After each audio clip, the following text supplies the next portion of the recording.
Beribu-ribu orang mendengarkan pekabaran firman Tuhan melalui media sosial. Beberapa grup-grup baru yang sudah mendapatkan pelatihan untuk menyampaikan pekabaran firman Tuhan ke seluruh dunia. Ada banyak orang awam, orang-orang muda yang mendapatkan pelatihan, sehingga mereka menjadi alat Tuhan yang luar biasa dalam digital evangelism.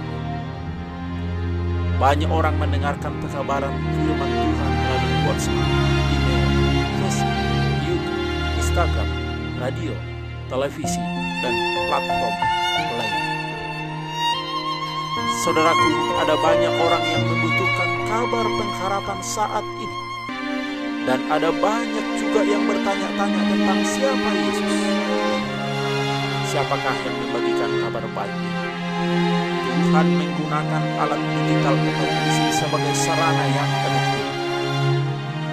Mari pemimpin jemaat, komunikasi jemaat, orang muda, tua-tua jemaat, majelis jemaat, mari kita dukung pelatihan media and digital evangelism training se-Sumatera 21 sampai 23 Oktober 2022 di Hermina Hotel, Parapat.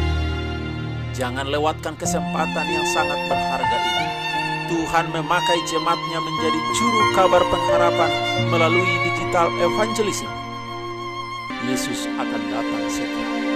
Tuhan menginginkan kita semua membagikan kabar pengharapan ini melalui pekabaran 3 malaikat supaya banyak yang diselamatkan. Segera daftarkan diri Anda. Jangan lewatkan kesempatan ini. Tuhan memberkati kita semua.